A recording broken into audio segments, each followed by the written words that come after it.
Hi, my name is Byron, Attorney General of the state of Delaware. Here to talk to you about something that's very important to me and to my office, senior abuse. For every one of these types of crimes that's reported to our office, 5 go unreported. But 2 million senior Americans are affected every year. And 80% of these crimes are committed by family members against their so-called loved one. We need your help. Seniors need your help. So if you suspect that anyone is affected by any of these crimes, please contact our elder abuse hotline.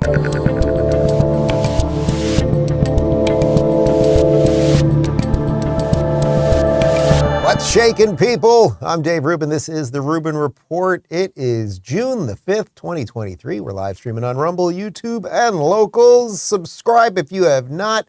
Post-game show, as always, at rubinreport.locals.com. And dare I say it every now and again, but dare I say it today, we have a tremendous program for you. It's one of our thickest, one of our densest. And, you know, putting on a good show like this is, it's like cooking. You have to have the right ingredients. You have to have the right equipment and tools and pans. You have to set the oven to the right temperature. And I feel, people, today that we have all the right ingredients for a 9-9. But don't take my word for it. Let's see. We're going to be covering a whole bunch. If you did not see it, Chuck Todd of NBC News, Democrat activist Chuck Todd, who pretended to be a nonpartisan journalist, but was actually a hack journalist, he has stepped down. Well, either stepped down, it's a little unclear. He's either stepped down or they stepped him down from NBC News. He'll be stepping aside from Meet the Press. And that's sort of going to frame the show today because he's a perfect example of what the media has become, what the corporate press has become. They have gotten almost everything wrong and or backwards, especially on this gender front. I don't know if you have heard about all of this trans craziness. Have you heard about it? It's happening, people. And don't forget, this is only day 5 of Pride Month. And as I said on Friday, if your genitals are still attached to you, consider yourself lucky. So the question is, how do we get out of all of this? Well, we got to fight it. We got to call it out. We got to create new things. We got to fix the culture. And I feel we can do it. But before we get to all that, let's talk about fastgrowingtrees.com. You know what, guys? You can breathe some life into your own backyard with fastgrowingtrees.com this summer. From shade to fresh fruit to privacy and natural beauty, let fastgrowingtrees.com help you plant your dream garden with their expert advice and fast, reliable shipping. Fastgrowingtrees.com's plant experts curate thousands of easy-to-grow plant, shrub, and tree varieties for your unique climate. Meyer lemons to evergreens and everything in between. No more waiting in long lines and hauling heavy plants around with fastgrowingtrees.com. You order online and your plants arrive at your door in a couple days. I love Fast Growing Trees. When we moved in here, we threw up a couple, well, what do we have right now? We've got avocados, we've got mangoes, we've got tomatoes, we've got all kinds of stuff. And you definitely should check them out. I can't recommend them enough. And with Fast Growing Trees 30-day Alive and Thrive guarantee, you know that everything will look great fresh out of the box. Join over 1.5 million happy Fast Growing Trees customers. Grow to fastgrowingtrees.com/Rubin right now to get 15% off your first order. 15% off at fastgrowingtrees.com/Rubin. All right, let's get right into it. Chuck Todd, Ladles and Jelly Spoons, has announced his resignation from Meet the Press. So I leave feeling concerned about this moment in history, but reassured by the standards we've set here. We didn't tolerate propagandists, and this network and program never will. But it doesn't mean sticking your head in the sand either. If you ignore reality, you'll miss the biggest story. Being a real political journalist isn't about building a brand. It's about reporting what's happening and explaining why it's happening and letting the public absorb the facts. If you do this job seeking popularity, you are doing this job incorrectly. I take the attacks from partisans as compliments, and I take the compliments from partisans with a grain of salt. The goal of this and every Meet the Press episode is to do all of the following in one informative hour. Make you mad, make you think, shake your head in disapproval, and nod your head in approval. If you do all of that in 1 hour of this show, we've done our job.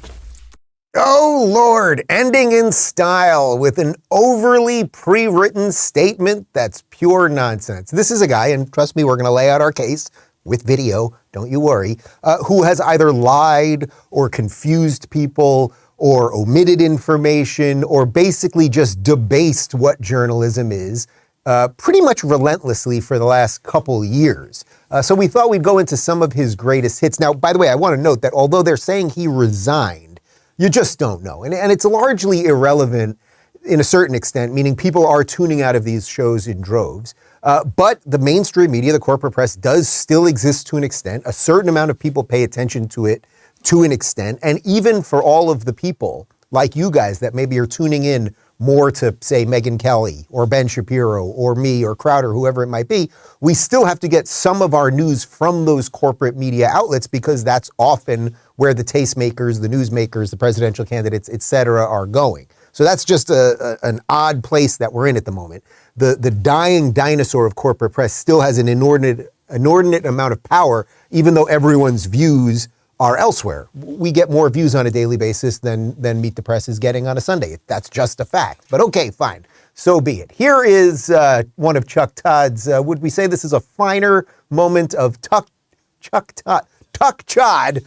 I should have been calling him that the whole time. This is Chuck Todd doing journalism. Nearly 10,000 people died in the month of June. They were needless deaths. Please get vaccinated. If you know someone who's not vaccinated, find a way to convince them to get vaccinated. Literally, the only people dying are the unvaccinated. And for those of you spreading misinformation, shame on you. Shame on you. People are needlessly dying because of your misinformation. Think about it. I don't know how some of you sleep at night who are doing this for a living. Shame on you. Shame on you, Chuck Todd, for lying about everything relentlessly. And it wasn't just unvaccinated people who were getting killed. I don't know how you sleep lying and carrying water for pharmaceutical companies. You're not a very good person, Chuck Todd. You should be stepping down in shame. Good zoom. Good zoom. Very good, Connor. Here's more on some of the great moments of Chuck Todd's tenure over at Meet the Press. You may remember this one, Ron Johnson, senator from Wisconsin, when he smacked him down over the Hunter Biden laptop fiasco or non-fiasco, depending on which way you look at it. Chuck, is it a crime to be soliciting and purchasing prostitution in potentially European sex trafficking operations? Is that a crime? Because Chuck Grass and I laid out about $30,000 paid by Hunter Biden to those types of individuals over December 2018, 2019, about $30,000. This is about the same time that President Biden offered to pay about $100,000 of Hunter Biden's bills. I mean, again, that's just some information. I don't know exactly. Here's what I don't get. All right, Senator. It doesn't really look on the. It sounds sleazy, as you know. I'll take your word that you're ethically bothered by Hunter Biden. I'm curious, though. You seem to have a pattern. Are you not? I seem to have a pattern. Carrying water for the Democrats. I mean, you see that? You see what he was doing right there? Ron Johnson is excellent. He's really, having sat down with him, you meet some of these politicians and they're like a little neither here nor there, or sometimes they're a little weird when looking at you, something like that. This guy is like a freaking laser. He's like, basically, dude, he's paying off prostitutes, international prostitutes, at the same time that we know his dad, Joe Biden, is lending him all this money. You think there's something there, maybe? Chuck Todd, awful. Here's Chuck Todd getting destroyed by Byron Donalds over the IRS. But there's one more thing House Republicans are asking for, which is they want fewer IRS agents. They want fewer attempts to try to properly get tax receipts into the federal government's coffers. I have never understood the resistance of extra IRS agents unless you knowingly cheat on your taxes. First of all, that's salacious, and you know that. Most Americans, by far, pay their taxes, and they do it honorably. What House Republicans, and frankly the Republican Party, is concerned about is having IRS agents go after middle-class families and small business owners. When you have that many more agents, it's not to go after the rich. It's to go after the middle class. That's what it's for. So if you're paying what you're supposed to pay, then you should have nothing to fear. You would make the assumption that IRS audits are up, that they're putting out more liens on the American people. That's not true. That data is not. Guys, there was a long list of videos we could have chosen from, and we're going to show you at least one more, maybe two. But that one, to me, like this idea, if you haven't done anything wrong, you have nothing to worry about. Like, what a freaking corporatist sellout. Every single person watching this you would want less power to the IRS, right? You would want them to be looking into people a little bit less. You would want to keep a little bit more of your money. But this is why leftists are so weird. There's this facade of tolerance and decency, and right beneath it is the worst type of authoritarian. Oh, did you do something? Well, we'll find something, because they'll always find something wrong, right? Here, this one's from a couple of weeks ago. We played this one for you. He had Vivek Ramaswamy on. And Chuck's a little confused about how many genders there are, so Vivek did a nice job using trademark science. How do you know it's that? Again, how do you know, are you confident that you know that gender is as binary as you're describing it? Are you confident that it isn't a spectrum? I am. You know this as a scientist? Well, there's two X chromosomes if you're a woman, an X and a Y. That means you're a man. There's a lot of So there's a scientific biological basis research for out this. there. There's a lot of scientific research out there that says gender is a spectrum. Chuck, I respectfully disagree. Gender dysphoria for most of our history, all the way through the DSM-5, has been characterized as a mental health disorder. And I don't think it's compassionate to affirm that. I think that's cruelty. When a kid is crying out for help, what they're asking for is, you got to ask the question of what else is going wrong at home? What else is going wrong at school? Let's be compassionate and get to the heart of that, rather than playing this game as though we're actually changing our medical understanding for the last 100 years. Yeah. That's good work by Vivek. And I'm in a little Twitter spat with Vivek at the moment, which we're going to get to in a moment. But as you know, I like giving the devil his due. And when you do good work and you confront these guys and call them out on their nonsense, Chuck Todd knows there's a man and there's a woman. And then if you want to be a man who dresses like a woman and acts like a woman and names yourself a female name as an adult, blah, blah, blah, blah, blah, almost everybody is on board. You live in your life as you see fit. But that was a nice job of just clean, clear explanation by Vivek. I have to say, on a personal note, what I'm about to do is now a little disappointing, because I kind of like Vivek. As you know, I've interviewed Vivek a couple times. We've had dinner. I think he's a decent dude, and I think he's a good addition to the Republican field. But I think he's acting in bad faith on a couple things. So we're going to shift this a little bit away from Chuck Todd for the moment. Over the weekend, Vivek tweeted this out. Ron DeSantis signed a hate speech bill earlier this year at his donor's request. I respectfully disagree. The right answer to bad speech isn't less speech, it's more speech. That's the American way.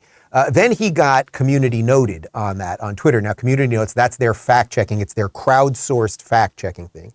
Ron DeSantis did not sign a hate speech bill, as you guys know, because you're a bright audience. The Supreme Court has ruled that there is no such thing as hate speech, right? You're allowed to say mean things to people. We'll get into the details of what Ron DeSantis's bill was all about in just a second. It was far more of a property rights bill and a religious liberty bill than anything else. But Vivek knew that he was lying there, and also that he said at the donor's request, right? Like, he completely made that up. He has no evidence that someone gave Ron DeSantis money and then Ron DeSantis signed a hate speech law. I assure you, there is nothing that you can't say in Florida that you somehow can say in Ohio, where he's from, or any of the other states. Anyway, he got Community Noted on it, so they put a fact check on his tweet. Then Vivek tweeted this. This is an unbelievable move by Twitter to shield Ron DeSantis from legitimate criticisms of his policies. Let's just hope it's another innocent mistake like they made yesterday with their controversial censorship of the Daily Wire, but it doesn't smell awesome. Ron DeSantis enacted a law criminalizing the distribution of certain kinds of literature on private property. That's a hate speech law, and I said so. Now, that's an absolute lie. I'll get to that in a second. Next, DeSantis online trolls and larger DeSantis influencers like Rubin Report complained to Community Notes to throttle my tweet. That's also a lie. I'll explain that. Complaining that it wasn't technically a hate speech law. I disagree with them because it's absolutely a hate speech law in its effect, notwithstanding the law's title. Good semantics there, Vivek. But then the censorship czars at Twitter, which notably launched the DeSantis campaign and pumped it up with owner Elon Musk and DeSantis mega donor David Sachs, abided the request of these DeSantis supporters by throttling my tweet that criticized the DeSantis law. In summary, self-professed free speech advocates who support DeSantis are using a so-called free speech platform to suppress legitimate debate about speech restraining to law to protect a politician they favor. That's corporate interference in an election, but not in the way you'd expect. I was censored last week on LinkedIn for posting videos arguing against the climate agenda and Biden's relationship with China. That was bad, but this is worse.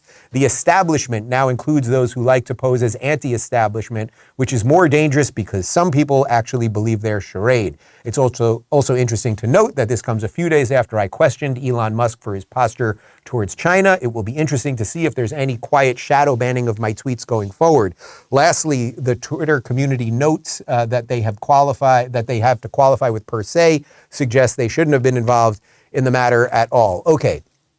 There's a lot there in that rambling, slightly conspiratorial diatribe. He's somehow implying that Elon Musk and David Sachs and potentially I are all working to throttle his tweets through Twitter. That's complete nonsense. Community Notes, Elon's not running Community Notes. It's their crowd-funded fact-check system. That's how it works. Okay, so anyone can be fact-checked. Right? That's absolutely how it works. And that's far better than what was happening before when either government interlocutors that were working at Twitter or bad actors at Twitter, et cetera, were just silencing people and shadow banning them and everything else. This is very transparent. If you lie about something, they put a warning on your tweet with an explanation of it and a link so people can find out more information. He also said that there are certain types of literature that cannot be distributed in Florida. It is 100% lie. Vivek, you know it's a lie. I'm going to read exactly what is in the bill in a moment, but there is nothing about specific literature. You can distribute anti-Semitic literature or anti-gay literature or anything else. You can't do it on someone else's private property. It's about property rights. So he knows he's lying about that. And then there's just sort of this grand conspiracy that he's going to be throttled because of this and everything else. Anyway, the representative, the congressman from Florida, whose bill it was that DeSantis ultimately signed, his name's Randy Fine. He responded to Vivek, and after Vivek said this was a hate speech law, and he wrote, "Except it isn't. It was my bill. If you believe someone should be able to come onto your property without your consent and deface it and consider that speech, you're an idiot. Happy to school you." All right, this is what politics does to everybody. Okay, it is what it is. But the point is, this is about property rights. So here's one of these things where it's like Vivek says something, the other people say something, then no one knows what the truth is. So I'm going to actually read to you what is in the bill. Now, also keep in mind, if it was a hate speech law, meaning if DeSantis had signed something that said, you can't say these certain things, blah, blah, blah, blah, blah, it would 100% be against the Constitution. I would 100% be against it. And by the way, it would be hung up in the courts right now, right? Because somebody would have sued about it and it would be on its way to the Supreme Court, where the Supreme Court very easily would be able to give it a unanimous decision and be like, oh, in Florida, you can't say that, let's strike that law down. But hence, none of that's happening. Anyway, from the Florida Gov website, HB 269 builds upon Governor DeSantis' record of safeguarding the free exercise of religion in Florida by, and I'm going to read you the bullet points, and you tell me what you can't say in Florida. Prohibiting a person from intentionally dumping litter onto a private property for the purpose of intimidating or threatening the owner, resident, or invitee of such property. Prohibiting a person from willfully and maliciously harassing, threatening, or intimidating another person based on that person's wearing or displaying of any indica related to any religious or ethnic heritage. Indica, is that what they say? Is it indica? Like the weed? I have the word. What is indicia? What does that mean in context of this? Can you Google that? Just out of sheer curiosity. Next up, creating a new prohibition against displaying or projecting using any medium an image onto a building, structure, or other property without the written consent of the owner of the building, structure, or property. Creating a new trespass offense if a person who is not authorized, licensed, or invited willfully enters the campus of a state college or university for the purpose of threatening or intimidating another person and is warned by the institution to depart and refuses to do so, and prohibiting a person from willfully and maliciously interrupting or disturbing any assembly met for the purpose of acknowledging the death of an individual. So just to be clear here, guys, every single thing there, Vivek completely lied when he said this is about specific types of literature. As you can see, there's nothing about specific types of literature. You cannot targetedly harass people at their homes or their places of worship or anything else, and it tightens up the penalties around that. That's all it does. I'm fairly certain you know me well enough that if there was any infringement on someone's speech here, that certainly would be something that I was against. I think we're getting the definition of indicia. Is it indicia? Is that how you would pronounce it? Indicia, signs, indications, or distinguishing marks. I did not know that. And I read the thing twice today. Hot damn.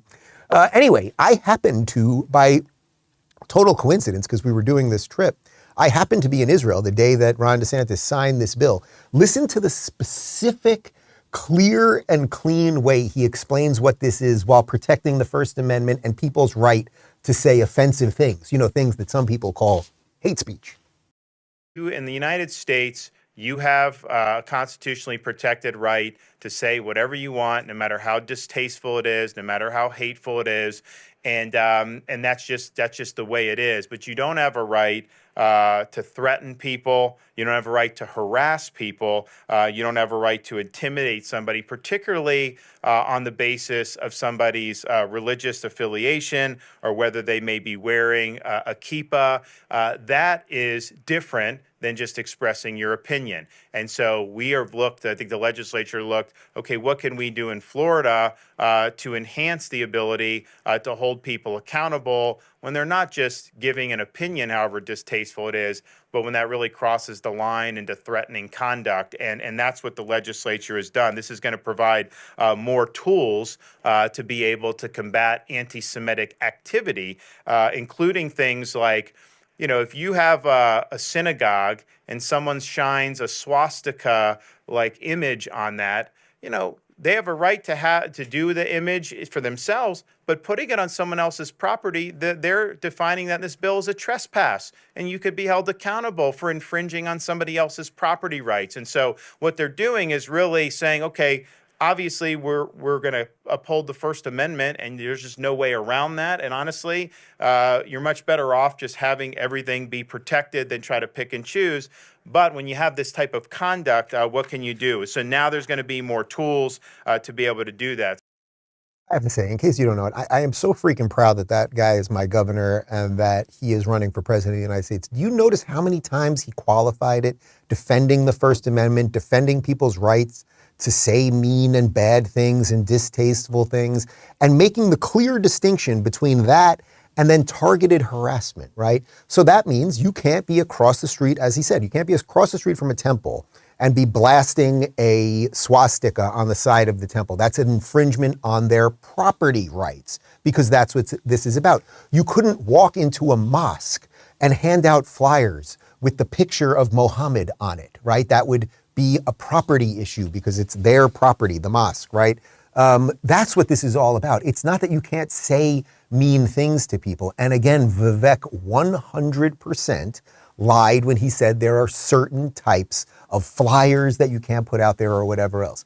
So anyway, it's not fun having to fight with these people to a certain extent, but I do think it's important that we would call out the nonsense when we do. So I this morning, I tweeted this one. I responded to Vivek. I said, good morning, Vivek. There is no hate speech law here in Florida. And to prove it, how about you tweet something verbatim, which I can't say here in Florida, that you can say in the rest of the country? I'll take my dog for a walk and say it, and we can see what happens. To follow up on that, I did take Clyde for about an hour-long walk, and no, Vivek did not get back to us on what it is that we can't say here in Florida, but we did have an incident with Clyde. Take a look. It continues out here.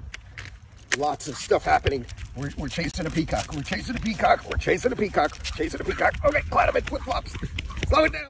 I got to tell you, man, when a dog is pulling you, chasing a peacock, and you're wearing sliders, I said flip-flops, but technically they were the sliders, it's tough. It's tough. So that's what happened to me today. Okay, we're just doing the best we can over here. Anyway, I welcome Vivek to retract what he said. You know you lied about the bill. You're spreading misinformation. You're portraying yourself as I'm the bold truth teller, right? So you lied about the fact that somehow a donor forced DeSantis to do this. You lied about the fact that it has anything to do with hate speech or stopping anyone from saying anything. You know you lied. You got called out on it by thousands of other people besides me. So just retract it. Unless, Vivek, are you working with Trump? Is it possible you're working with Trump? That's what a lot of people are saying right now. And are you doing Trump's dirty work? Because it's kind of funny. You're never going after Trump. And we're to believe that Trump's 30 points ahead. So generally, you'd be going after the big fish, right? You'd generally be going after that guy, taking that out. But it's odd because seemingly nobody's going after Trump these days. Well, the prosecutor in New York is. But, right, the entire machine is always focused on DeSantis. Very odd, number two. So, Vivek, I would challenge you. You must have some disagreements with Donald Trump. Unless you've cut some sort of deal with him? Could that be Vivek? What's going on here, Vivek? Anywho, speaking of disinformation and copying the tactics of mainstream media figures like Chuck Todd, which unfortunately Vivek just did, let's dive back into the mainstream media. Here is Chuck Todd reflecting on the mainstream media of today. The White House says President Biden is fine tonight, hours after he tripped and fell during a graduation ceremony at the Air Force Academy. The president is fine. He's fine. The president simply tripped. Falls are really common. This is not some sort of ominous talisman about his medical condition. Everything seems to be totally fine. Just a misplaced sandbag. We will show you in the corner of a screen. See, there's this sandbags. And, you know, it's the advance team or whoever's fault that they put a sandbag in front of him. And his staff should, make sure there aren't obstacles like sandbags in his way. Twitter and the right are going crazy. It's currently dominating Fox News primetime.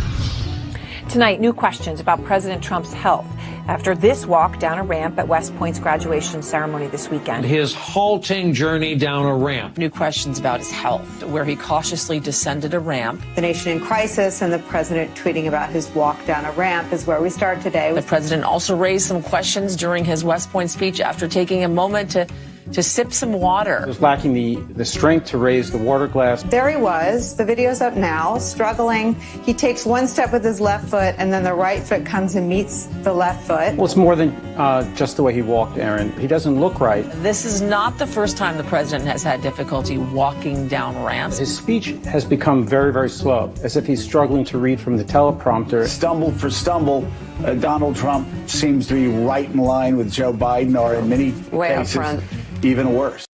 All right, first off, we have to issue an on-the-fly correction because we're willing to do that here at the Rubin Report. That was obviously not a video of Chuck Todd. What I was trying to say, I got a little crossed up on the prompter there. I didn't realize what we were throwing to.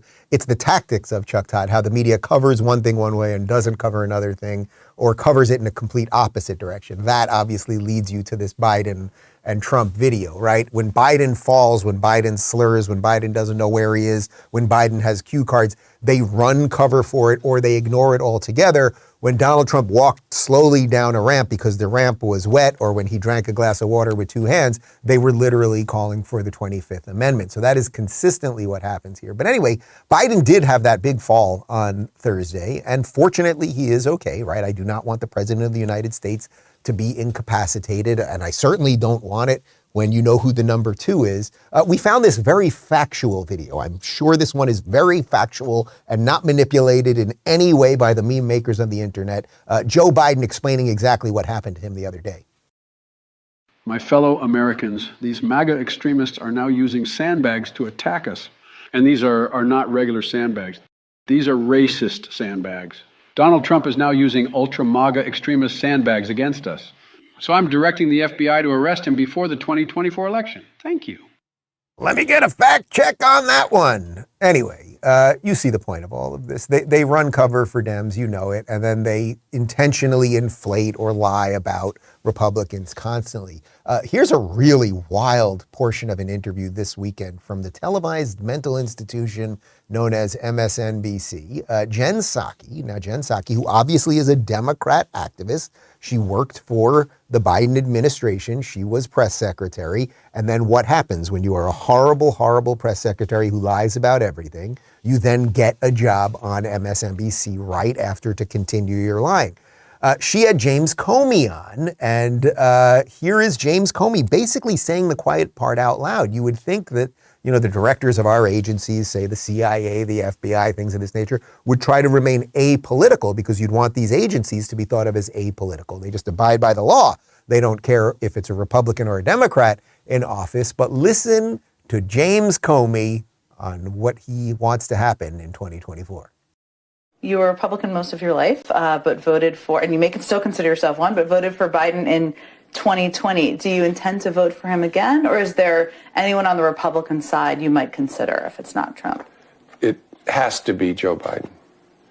And I'm glad he's willing to serve. It has to be somebody committed to the rule of law, committed to the values of this country. And I'm not talking about policy. People can disagree about policy. There are things above those disagreements that all of us should think about the same way.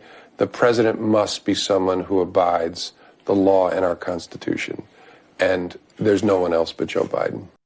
Wow, there is so much there. I can't even believe they let that video get out because it's such a who's behind the curtain moment. First off, she says, you're still a Republican, and he's going like this. So, okay, that's just kind of interesting.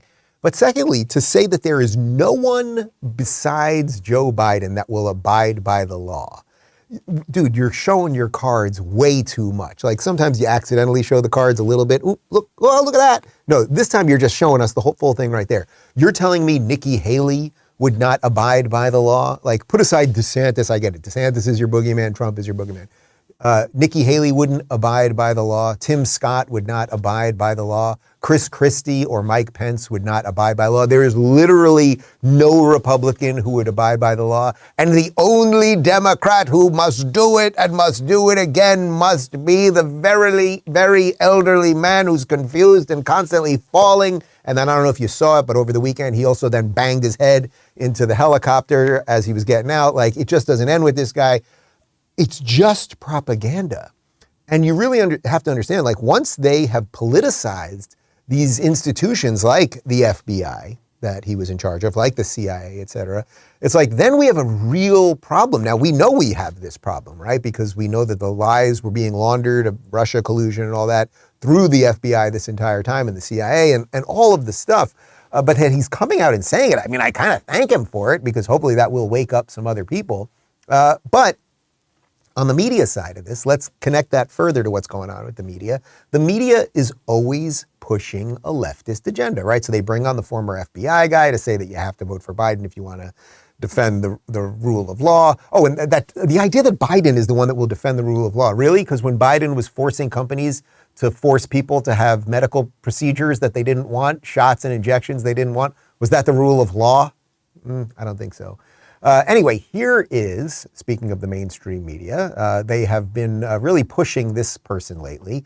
This is Montana State Representative Zoe Zephyr, who apparently is trans. So what you're going to see in a moment is it's a biological man who is living life as a woman, and as an adult, that's just fine. And listen to the propaganda that he or she is now pushing on the mainstream media and the way that they swallow it whole. But what we see in moments like this is that the people who support anti-LGBTQ bills, they're not content with a single piece of policy. They want to see us removed from all stores. They want to see us removed from public life. And to me, that's why it's so important in this moment that we fight. Okay, there are no anti-LGBT laws. There are no laws that are coming for gay people or lesbos or bisexuals. There are some laws out there right now to protect children from having their genitals mutilated. And I'm pretty sure that if Christians were mutilating the genitals of children, chopping off their wangs, that the LGBT movement would be very against it. But you see how these people do, how they operate. They have very little to do with reality. And then no one on that set, that's CNN. So they could turn to him or her and say, can you tell me what rights they are taking away from gay people? Are gay people not allowed to get married? Are gay people not allowed to work? Are lesbians not allowed to do whatever it is lesbians are doing? But there is no such thing. So this is one of the times where they lie. They lie by promoting someone that promotes a lie, and then they also lie by omitting any honest critique of what that person is saying. But what's happening right now, it seems to me, is something interesting. We're getting to a moment now where it's gone so absolutely crazy on the trans side of things and the denial of reality that good people are not only waking up, and we know this has been happening for a while, right? This has been happening at local school boards with parents getting involved. This has been happening with grassroots people deciding, hey, I'm not going to fund things that are going against the way reality. It's not even my lifestyle. It's reality. Bud Light, Target, et cetera, et cetera. Check out this video. This is from the Dr. Phil show. It's a 5th grade teacher. So he's just a 5th grade teacher, this guy, trying to explain basic biology to several trans activists. And watch how it goes. Transgender boys who might not have their own money to go buy tampons, if they're provided free in the bathroom, it's a huge plus. Men do not menstruate. Only women menstruate. Now, you can call yourself whatever you want. Cis men don't menstruate, but trans men do menstruate. No, Same they as don't. non-binary people. Only women. Menstruating is not exclusive Yes, to it cis is. women. No, it's not. Yes, it is. So explain to me as to why my body menstruated at if some your point chromosomes are XX and you're young, you menstruate. If you're XY, you don't. Correct, but what about trans men and non-binary? They're We're not men. excluding a whole group of people They're women that dressed menstruate. as men. You are not a man. You can pretend to be a man, and that's okay. That's perfectly fine. Live your life. And tell me what a man is. Well, what's a man to you? You define a man for me. You have chromosomes that are X and Y. That's what a man is. So why are we just looking at the science of this as an The example science. when we've learned sex and gender identity are they're completely different things. They're not completely They different are things. completely different. Completely different words. And sex is what you're born with, the sexual reproductive organs you have. Gender is what you identify with. They're completely Well, I don't different accept that things. distinction. You have to argue for it. You're just giving a conclusion. You're just making it up. The people who hate the truth, are because they see the truth as hateful. If you want to identify in any way you can, you're free to do so.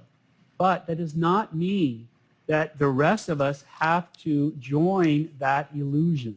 I have to say, that's the third time I've watched that video today, and that teacher, Ray, can we find him? I'd love to have him on, because what a calm, decent explainer of the truth. And it's funny, I always say this thing about how when you're telling the truth, you don't have to be screaming, and you can sort of tell it in people's body languages, because you can just communicate it honestly without being hysterical and everything. Even the way he's kind of sitting there. Like, well, you guys have come to the conclusion. It's not reality, but you've come to that conclusion, not based on solid arguments or science. I love how she's suddenly for science. Yeah, right, science, okay, fine. We got to get that guy on the show. I think he'd be and he's just a 5th grade teacher who's putting his butt on the line to do that, because I have no doubt that he's getting a ton of hate on that. But good for Dr. Phil to even have that, be willing to have that conversation. And I just want to say one other thing on this before we move on to the next clip. If you're a dude and your vagina's bleeding, you've got a problem, okay? Clip that and send it around the internet. Anyway, we saw this one online. Just to break it up today, how about a satirical short on pronouns and what straight white guys can do to be cool? Are you feeling left out of the Oppression Olympics? Introducing they-them pronouns. They-them pronouns are the #1 way for generic white people to enter a perceived marginalized community. So what do I have to do differently? That's the best part. Absolutely nothing. You don't have to dress differently, act differently, or even date differently. Just put they-them in your bio and bang, you'll get more attention instantly. I had no way to signal to people that I was part of the tribe, because I can't take a black square with me everywhere I go. But now with my new pronouns, everybody knows I'm part of the tribe. Looking for something else? We've got all your pronoun needs. We've got hims, hers, vers, zers, zems. We even got a couple thons in the back. Mix and match with he, they, or our bestseller, she, they. Hurry, they're going fast. Get them before this sexuality fad dies out and it's no longer cool to do this. So what are you waiting for? Stop on in today. Don't feel like a woman, but also hate men. Well, come on down to Pronoun Town and grab a they, them. Well, look, the point of that is, guys, it's good that people are starting to make fun of this, right? Because you don't just beat these ideas by truth, right? You don't beat these ideas like, oh, men have penises, women have vaginas. Like, that doesn't work with these people, right? So you can beat them, hopefully, with some satire, getting young people to be like, okay, there is reality. And when you say something about it that is true in a funny way, it often will, like, get a couple neurons to fire that may not when you're just like, no, reality is this, and read it in a textbook, and here's science, and blah, blah, blah. But what's the point of all of this? The point of all of this is, as these radical activists rampage through the schools, these are the people that are teaching your children and everything else, well, then this stuff bubbles up into public policy. Check this out, what's going on in New Mexico right now. Talk about a place going in the wrong direction. New Mexico Governor Michelle Lawson Grisham signs law that will permit minors to access sex change care and abortions without parental knowledge or consent.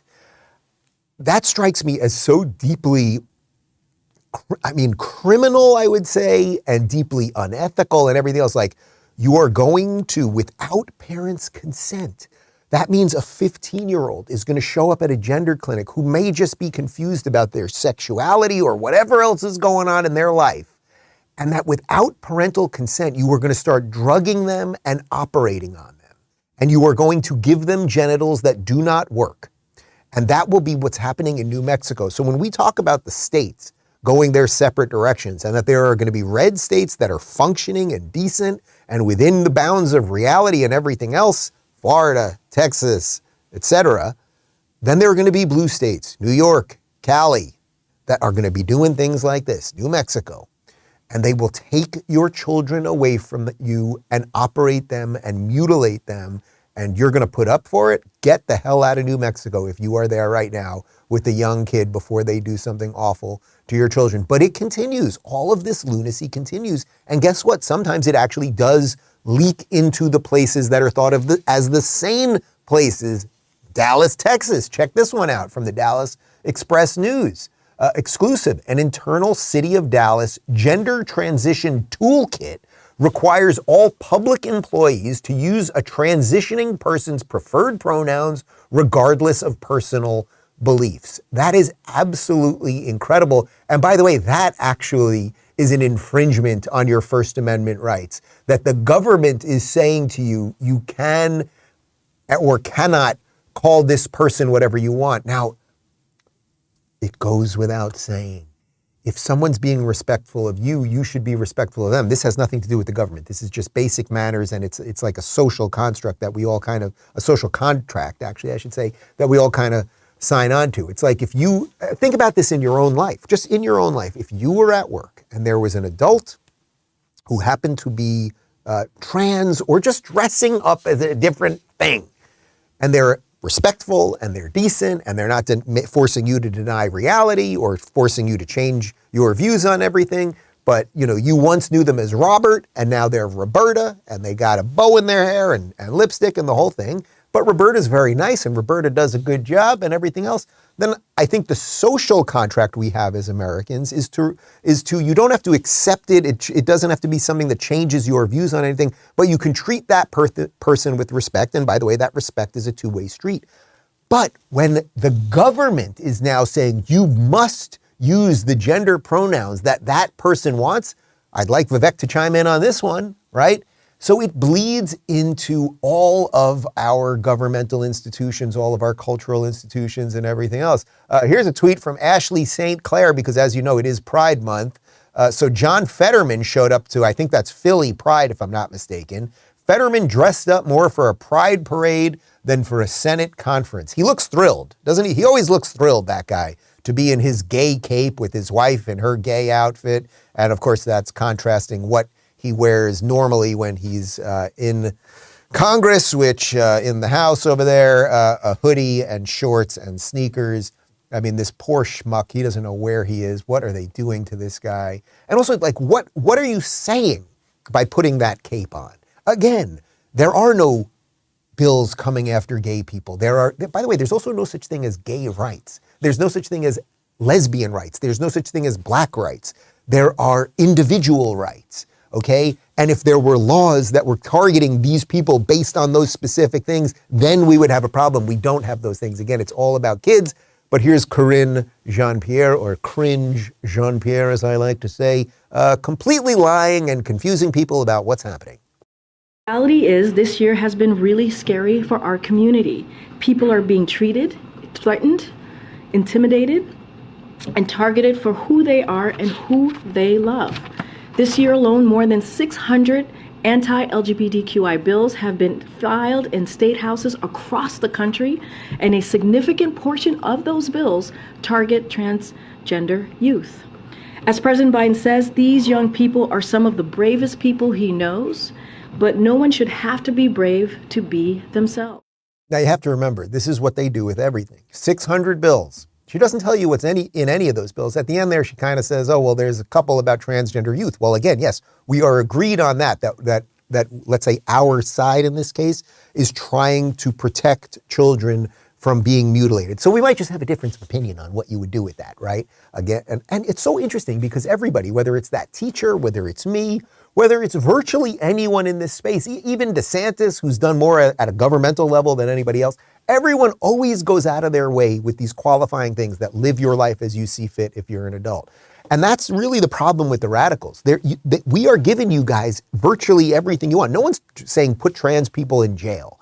You know what I mean? It's a protection of children, but everyone's saying live however the freak you want to live, but stop denying real reality and stop pushing it on children. It's as simple as that. So she doesn't go into, I'd like her to list them. Hey, Corinne, whatever the hell your name is. If you're watching today, how about you tomorrow list those bills? Tell us what those bills are and what rights they're coming for.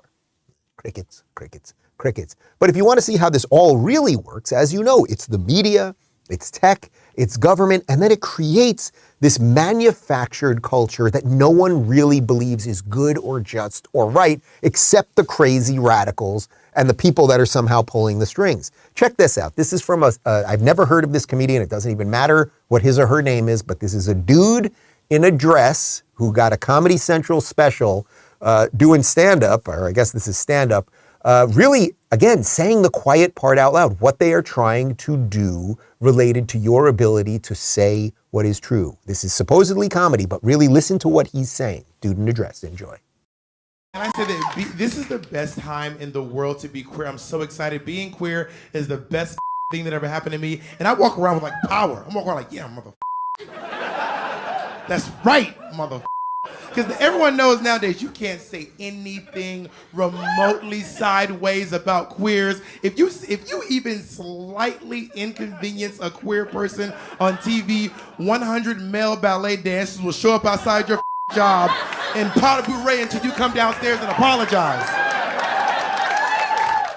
All right, to be clear, people, that's Bob the drag queen. So Bob is not trans. We do have to make that distinction. Bob is just a dude. Bob does acknowledge that he's a dude. I assume Bob is a gay guy just dressing in a dress and telling jokes. But what underlies that joke, right? And we played that clip the other day of Elon talking about comedy and how comedy really what you want to be doing is saying something true. And then you add a twist to it so that it can sort of give you a revealed truth. People then laugh. We can all sort of share that together and we can maybe think about things in a little bit of a different way. To loosely quote Oscar Wilde, if you want to tell people the truth, you better be funny or they'll kill you. But what he's telling you there, what Bob the drag queen is telling you there is how excited he is that if you say anything that goes against the narrative that he's for, the, let's say, LGBTQI plus two-spirit, whatever it is, narrative, that they will take you out. And they're very happy that they have this new power. And it's just absolutely insane. You know what's funny? I happen to occasionally mention my sexuality on the show and really only within the context of what's going on in society, right? It's the least interesting thing about me. I don't really think about it that often. I get that it's a little out there for some people and some people have their own religious views and everything else, but I get a ton of hate online. People calling me all sorts of awful crap all the time. It's people on the far right and the far left all the time. I don't sit here and bitch about it, nor go out of my way to silence those people. If it's on Twitter, maybe I'll block them or whatever it is. But the fact that he's feeling empowered, they're feeling empowered by the fact that they can silence you. This is a real problem. And I want to show you a little bit more from that Elon Musk interview with the Babylon Bee guys a couple days ago, because I think he really nailed it here. If you've got people on the fringes on both sides upset, then you're doing something right? Yeah. But when it comes to LGBTQ and QAnon, right, simultaneously upset. I was thinking that's why I think things go full circle. LGBTQ QAnon. It'll probably get me in trouble. If you like, well, probably will. You were saying. I just love that because I'm telling you, this guy is just telling you what he thinks in real time. LGBTQ and on, that'll probably get me in trouble. Like, that's the thing. What we want to stop right now are the crazies on both sides. And the reason that I focus more on the crazies of the left is it's the crazies of the left that are fueling the crazies of the right. There is nobody, like generally speaking, on the right who is like a true racist in that they want people to have different laws, or a true homophobe in that they want to jail gays or whatever anything is. But the radicals on the left have gone so crazy, and because it's pushed through mainstream and everything else, you're starting to empower the radicals on the right, and that is a problem. That really is a problem. So let's bring this thing full circle. The truth, guys, you know it, that fake mainstream media is doing everything they can to go against agendas that are the ones that they want to push, right? This is what they are constantly doing. So here is the fake news, the NPC, we call it, the non-playable character fake news reporting on what happened with Twitter over the last couple of days. So as you may know, I think we covered it briefly, was it on Thursday night? What is a Woman, which is a movie, a documentary by Matt Walsh at the Daily Wire. And all he does in this documentary, I highly recommend you watch it. It is not transphobic or anything else. He basically is just sitting down with activists and intellectuals and a bunch of people who refuse to say what a woman is over and over and over and over. Anyway, the Daily Wire put that video on Twitter. Twitter then marked it with something. The internal system of Twitter marked it that it wasn't advertiser safe. I didn't comment on it in the morning because I knew it was going to be worked out. Like I just knew something was going on here. And then, of course, over a couple hours, Elon took care of it. It was no longer marked that. Then the head of Trust and Safety, there's been a new head of Trust and Safety after Elon took over. That person then stepped down because she wasn't happy that Elon did the right thing and did not suppress the video. And now the video has over 100 million views on Twitter. I mean, it's a great story about actually free speech working and people doing the right thing and everything else. And then this woman quitting because apparently she doesn't know what a woman is. Anyway, here is CNN reporting on Elon Musk airing What is a Woman? Meantime, Twitter's head of Trust and Safety telling Reuters that she has resigned from the social media company. Ella Irwin, who was in charge of content moderation, stepped down the same day that Twitter blocked and then unblocked access to an anti-trans documentary. Billionaire Elon Musk has faced criticism for lax protections against potentially harmful content since he took over back in October. God, the way they frame everything. Again, remember when I kept telling you when Elon took over, suddenly there were all these articles about Elon Musk not doing enough about child porn. Meanwhile, Elon Musk was actually going after child porn on Twitter. And all of the people who are writing those stories about how Elon Musk isn't doing anything about child porn on Twitter, you could go back and none of them were writing stories about child porn on Twitter before Elon Musk got it because they don't like Elon Musk because Elon Musk likes the free speech. Also, again, it's not an anti-trans documentary. Asking someone what is a woman, like, hello, what's reality? That is not anti-trans, unless you think trans is counter to reality. I think we're starting to pick up on something. So this is the solution to defeat them, guys. You don't defeat them by silencing them the way they want to silence us, right? You don't do what drag queen Bob, who will probably be the VP choice for president once Kamala takes over for Joe. You don't do what drag queen Bob is so psyched to do, which is make sure that a mob is ready to take out your opponents. What you do is, first, you fight for the right principles of free speech, right? That's what you do first. You create your own entertainment, so you create better comedy. That's why we showed you a couple comedy things here, which are far funnier than Bob the drag queen. You start changing the actual culture. And then check this out. So after all of the brouhaha related to all of this and that Elon Musk wasn't going to show the video and then he did show the video, you know what his pinned tweet on Twitter is right now? And the pinned tweet means it's at the top of your feed. Every parent should watch this and look at the numbers on that thing. Those are just the numbers on his tweet alone. 280,000 likes. The video itself right now, as of like right before we started the show, has about 170 million views. So they butterfly affected the hell out of this thing, right? And maybe that's what Elon wanted. Maybe Elon wanted there to be a little controversy around it so that his own head of Trust and Safety would die on the sword, which this woman did. And I wish her the best of luck in getting a new job where she'll be able to censor, and she'll probably work at a company with a bunch of lefties that deny reality and everything else. So guys, it ain't that complex. Be brave, tell the truth, build your own systems, make better content. That's how you do it. That's how you beat Chuck Todd. I'm Dave Rubin. This has been the Rubin Report. Oh, it's Me Monday. I put this one up. I really like this one. I saw it over the weekend. This is what I put up over at rubinreport.locals.com. Gray pride. We're old, we're tired, and get off our lawn. That's what I'm celebrating this month. This month and every month. Gray pride. All right, we got a quick cold close for you, and we'll see everybody else at, are you going to dig this one? It's very Florida focused, and we'll see everybody at rubinreport.locals.com in just a sec. All right, ciao. When you see an alligator coming down the street towards you, it's only natural to either drop your jaw or panic that he'll drop his. But alligator expert Joe Henney says his alligator poses no threat. I've never met an alligator that will not bite you. You fool around the head like this, their instinct is to grab you. He does not do it. You can reach in there and rub his tongue. He refuses to close his mouth. We don't know why. Yeah, there you go. Wally was found in a pond at Disney World. He had to go. And since in Florida it's illegal to relocate alligators to another spot in the wild, Joe agreed to take him in. Today, Wally lives on Cheetos and chicken legs in Joe's house near Hershey, Pennsylvania, without a cage. Good boy. A few years ago, after Joe lost some people close to him, he says he fell into a deep depression. And about that same time, he says Wally began behaving differently, more affectionate, almost like he sensed his depression.